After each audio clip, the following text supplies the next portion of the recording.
Good morning, student. Welcome in today's class. And this is the first video for ICSE student of class 10. Then, student, first I want to explain something. In that, what is your method of study when you watch this video? मतलब जब आप video को देखेंगे तो study कैसे करेंगे मैं ये आपको बता दे रहा हूँ। तो आप एक पेन और कॉपी दोनों लेकर वीडियो को देखना शुरू करेंगे और मैं जो कुछ भी बोर्ड पे बताऊंगा उसको एज ए नोट्स भी लिखेंगे और फिर जो क्वेश्चंस आप पूछना चाहेंगे तो आप वो ग्रुप के थ्रू पूछ सकते हैं। तो आइए, without wasting our time we will start the study. तो student, in your first chapter you have to discuss about torque. Torque is a new word for you, so we will come with some previous concept, means from class 9th. Student, in class 9th you have studied about force. Class 9th में chapter था, उसमें हम लोगों ने पढ़ा था कि force क्या होता है भाई। तो force is a push or pull which can change the state of object. Force जो है वो object के state को change कर देता है। State change means what? If object is in rest, force make it moving. If object is in moving state, force make it rest. Force can decrease the speed, increase the speed. Force also can change the direction. Then student, in that class we have only discussed about force, and in class 10 now we discuss about torque. तो आप कुछ यूं समझ ले student कि force छोटा भाई था और टॉर्क उसका बड़ा भाई है। तो ऑलरेडी हम लोग छोटे भाई के बारे में जान चुके हैं और अब बड़े भाई के बारे में जानने की जरूरत है। तो आइए थोड़ा प्रीवियस से हम लोग स्टार्ट करते हैं। मैंने यहाँ 3 वर्ड्स लिखे हैं, ट्रांसलेशन, रोटेशन और रोलिंग। आइए पहले इन 3 वर्ड्स को समझें कि what are the proper meaning of translation, rotation and rolling. Then student, let me suppose that this is a desk और you can suppose any spherical body and a force is applied just along its center. एक spherical body है student और force कहां apply किया गया?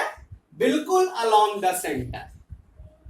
Now the question is, what happens when we apply a force in the direction of center of a spherical body of disk? What we will observe? Question is that, student. Then your answer is कि when we apply such type of force, what happens? Object starts moving in one direction. Object starts moving in one direction. And student, this is known as translation. यानी अगर कोई चीज किसी direction में आगे चलना शुरू कर दे तो उसे हम लोग क्या बोलेंगे? ट्रांसलेशन। जैसे मैं इस तरह से चलूं, पीछे आ जाऊं, तो ये क्या हुआ? मैं ट्रांसलेट कर रहा हूं। एक इंग्लिश में भी ट्रांसलेट होता है स्टूडेंट, तो वो नहीं। This is the type of motion when object is in motion in a straight line, this motion is known as translation. Now student, another figure, this is a disc and from here the disk is pivoted. Pivoted means what student? आप लोग pulley ये सब देखे होंगे जो किसी axle पे pivoted होता है और उसको ऐसे घुमा दीजिए तो घूमने लगता है। व्हील ऑफ बाइसिकल, मोटरसाइकिल देखते हैं, एक एक्सल पे होता है और वो घूमता है। तो same here student, this is a disc pivoted along a axle and now we apply a force here. Question is again, student, now what you will observe? What happens? Then your answer is, this disc start rotating. This is known as rotation. And what happens, student? When you force, your force is just in the direction of center. Then nothing, student. No translation, no rotation. Translation student इसलिए नहीं क्योंकि ये तो pivoted है एक जगह पे, तो ट्रांसलेशन नहीं हो पाएगा। और चूंकि फोर्स अलोंग द सेंटर है तो रोटेशन भी नहीं हो पाएगा। And next figure student, what happens when you apply force here? Then again your answer, disc start rotating. And the student, what is the difference between this rotation and this rotation? Then as you can see that this rotation is like this and this rotation is like this. This is the clockwise rotation and this is the anti-clockwise rotation. Means rotation have two types, clockwise, anti-clockwise. और ये भी याद रखना है student कि rotation के लिए एक तो कि पाइवोटेड होना चाहिए और जो फोर्स है वो सेंटर ऑफ मास पे नहीं होना चाहिए स्टूडेंट, नॉट लाइक दिस। इसके ऊपर हो, इसके नीचे हो, कोई दिक्कत नहीं, थोड़ा भी नीचे होगा तो रोटेशन होगा। But if force is exactly along the centre of mass, there is no rotation. ICSE के बुक में क्वेश्चन भी है कि for rotation, if you want to rotate a body, what are the two circumstances for this, what are the criterias? तो answer होगा कि पहला तो कोई डिस्क, कोई स्फीयर पाइवोटेड होना चाहिए, and second student, force must be applied like this, not along the centre of mass. And third one, what is student? Rolling. Rolling, what is student? If a disk is there and it is not pivoted, ये pivoted नहीं है, ये बस आप मान लीजिए disc रखा हुआ है, and what happens student when we apply a force, then it comes in rotation as well as translation. किसी कॉइन को स्टूडेंट आप ऐसे सरफेस पे ऐसे कर देते हैं, क्या होता है? कॉइन रोटेट भी करता है और आगे भी जाता है, means both are combined, translation and rotation, and when both are combined the result is rolling. Then student, these are the three types, translation, pure rotation and translation plus rotation which is known as rolling. तो यहां पे हम लोगों को student translation आपको कराना है तो फोर्स चाहिए, आपने फोर्स से ट्रांसलेट कराया, लेकिन स्टूडेंट सिर्फ फोर्स लगाने से अगर रोटेट हो जाता है, ट्रांसलेशन तो हो गया फोर्स लगाया, लेकिन स्टूडेंट फोर्स लगा के अगर रोटेशन होता तो ठीक है, इसमें तो हो गया, इसमें नहीं ना हुआ स्टूडेंट, फोर्स तो यहां भी लगा है। तो कोई आपसे अगर क्वेश्चन पूछे कि क्या एक डिस्क पाइवोटेड है, फोर्स हमने लगा दिया, क्या वो रोटेट कर गया होगा?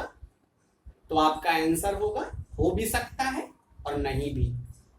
ऐसा क्यों बोलेंगे स्टूडेंट?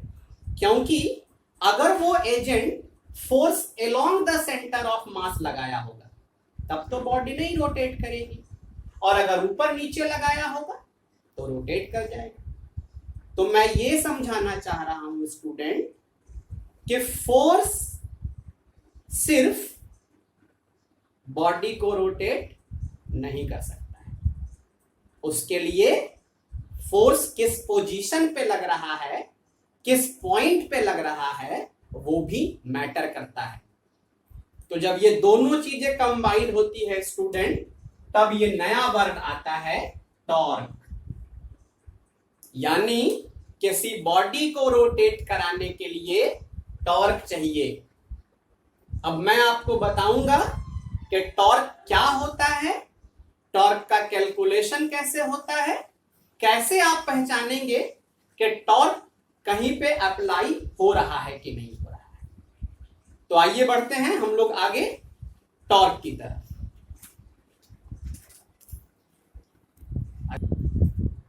तो अब समझते हैं स्टूडेंट टॉर्क को। तो आपके पास 3 फिगर्स हैं, तीनों स्टूडेंट डिस्क है, and in all cases a force of 5 Newton is applied, as you can see in figure, but in different position. In first, along the center of mass, in second, above the center of mass, and third, below the center of mass. Center. Then a student, force in each case is 5 Newton. Now the question is, what is torque in each case? Then a student, before the calculation of torque, we should know what is the formula of torque.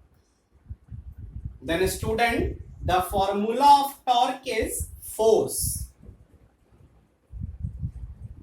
For the calculation of torque, for what? For first you need force. And then perpendicular distance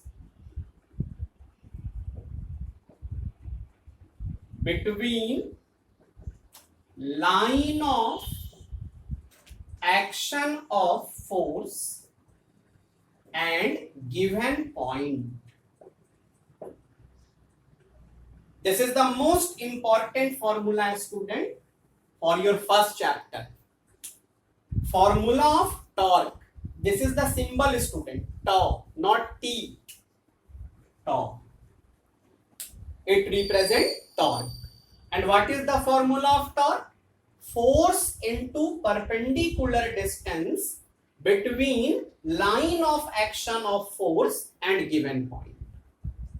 अब इस फॉर्मूले को रटना नहीं है student, we have to understand the concept, समझना है। तो आइए समझते हैं।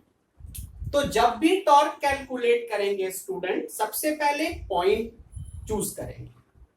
तो अभी हमारा पॉइंट फिलहाल ये है, सेंटर। ज्यादातर सेंटर ही होता है स्टूडेंट, वैसे अगर क्वेश्चन में कहीं और दिया हुआ हो तो वो भी ले सकते हैं। इसके बाद क्या करेंगे स्टूडेंट, कैलकुलेशन शुरू कर देंगे टॉर्क। तो सबसे पहले क्या लिखना है, फोर्स जो भी, तो फोर्स Fi इनटू डिस्टेंस लेना है, किसके किसके बीच में, पॉइंट और फोर्स का लाइन ऑफ एक्शन। तो मैं इससे समझाता हूं स्टूडेंट। 5 है फोर्स, और फोर्स का लाइन ऑफ एक्शन स्टूडेंट ये होता है जिस लाइन के अलोंग वो अप्लाई हो रहा है। तो ऐसे बना देंगे, और ये आपका पॉइंट है, तो आपको ये डिस्टेंस लेना है student, perpendicular distance between line of action and centre point. तो अगर ये 4 मीटर है तो 5 इंटू 4 20 न्यूटन मीटर। इस केस का टॉर्क हो गया स्टूडेंट। उसी तरह से इसका टॉर्क अगर कैलकुलेट करना है तो फोर्स का लाइन ऑफ एक्शन ये है स्टूडेंट, तो पूरा रेडियस ही हो जाएगा। अब मान लीजिए रेडियस है 5 मीटर, तो फोर्स भी 5 और रेडियस भी 5, तो 25 न्यूटन। तो क्या क्या लेना है स्टूडेंट, पहले फोर्स, और फिर वो फोर्स का लाइन ऑफ एक्शन पॉइंट से कितनी दूर है वो लेना है। अब यहां आ जाइए स्टूडेंट, अगर आपसे पूछा जाए तो ये लाइन ऑफ एक्शन है, और आपसे पूछा जाए कि ये पॉइंट से कितना दूर है, तो दूर ही नहीं स्टूडेंट, कुछ ऊपर होता तब ना कुछ डिस्टेंस होता, कुछ नीचे होता तब ना कुछ डिस्टेंस होता। ये तो बिल्कुल पॉइंट पर है, then what is distance, 0, and torque is also 0। तो इस केस का टॉर्क 0 है स्टूडेंट, इस केस का टॉर्क है 20 न्यूटन मीटर और इस केस का टॉर्क है 25 न्यूटन मीटर। क्योंकि टॉर्क 0 है स्टूडेंट तो नो रोटेशन, और इन दोनों में टॉर्क है तो रोटेशन होगा। अब स्टूडेंट इसमें चूंकि क्लॉकवाइज रोटेशन है तो टॉर्क को भी बोलेंगे क्लॉकवाइज, और उसमें एंटी क्लॉकवाइज रोटेशन है तो टॉर्क को बोलेंगे एंटी क्लॉकवाइज। दो तरह का टॉर्क होता है, क्लॉकवाइज और एंटी क्लॉकवाइज। अगर रोटेशन क्लॉकवाइज है तो टॉर्क भी क्लॉकवाइज होगा, अगर रोटेशन एंटी क्लॉकवाइज है तो टॉर्क भी एंटी क्लॉकवाइज होगा। आइए इस डायरेक्शन को डिस्कस करने के लिए हम लोग आगे बढ़ते हैं। आइए स्टूडेंट थोड़ा टॉर्क का डायरेक्शन समझ लें। ये 4 फोर्स है, F1, F2, F3, F4। बताना है किस फोर्स का टॉर्क क्लॉकवाइज है, किस फोर्स का टॉर्क एंटी क्लॉकवाइज है। तो अच्छे से समझेंगे स्टूडेंट। यहां कोई डिस्क तो है नहीं कि रोटेट करवा के बता दें, विदाउट डिस्क, सिर्फ फोर्स है और पॉइंट है, और आपसे पूछा गया कि टॉर्क बताइए। तो एक मेथड है स्टूडेंट एकदम इजी। जैसे मैं सबसे पहले F2 का पता करके दिखा रहा हूं, तो थोड़ा लाइन ऑफ एक्शन ऐसे पढ़ा कर लीजिएगा। इधर है फोर्स, और पॉइंट से स्टूडेंट फोर्स की तरफ एक एरो बनाइएगा ऐसे, इसको R बोलते हैं। फोर्स का एरो हो गया, और गिवन पॉइंट से फोर्स की तरफ एरो बनाइएगा, उसको R बोलते हैं स्टूडेंट, पोजीशन वेक्टर। और अपना दाहिना हाथ R से F की तरफ घुमाइएगा। किधर से किधर? R से F की तरफ। तो जैसे ही आप दाहिना हाथ R से F की तरफ घुमाएंगे, ये थंब देखिएगा स्टूडेंट, अंगूठा किस तरफ है। तो अगर मैं ऐसे घुमाता हूं तो अंगूठा अंदर है, और अगर मैं ऐसे घुमाता हूं तो अंगूठा बाहर है। तो इसका टॉर्क स्टूडेंट देखिएगा, ऐसे घुमाए तो सबसे पहले तो आप लिख सकते हैं क्लॉकवाइज, क्योंकि आपने क्लॉकवाइज घुमाया, और अंगूठा अंदर है तो दूसरा लिख सकते हैं इनवर्ड।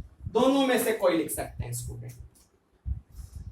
इसका देखते हैं, फोर्स उधर है और इसकी तरफ से ऐसे एरो बना दीजिए, घुमाइए। इसका भी स्टूडेंट क्लॉकवाइज है और इनवर्ड है। इसका देखते हैं स्टूडेंट। अब R से, ये F है स्टूडेंट और ये आपका R है, हमेशा R से F की तरफ घुमाना है। तो इसका एंटी क्लॉकवाइज है और आउटवर्ड है। इसका देखते हैं स्टूडेंट। तो हमेशा, अब थोड़ा घूम जाते हैं इधर, R इधर है और F इधर, तो ऐसे घुमाएंगे। तो इसका भी एंटी क्लॉक है स्टूडेंट और आउटवर्ड। तो this is the method how we find the direction of torque. तो आज के वीडियो में इतना ही, आप लोग इसको अच्छे से पढ़ें। In next video we will discuss how to calculate net torque experience by an object a body. तब तक के लिए थैंक यू।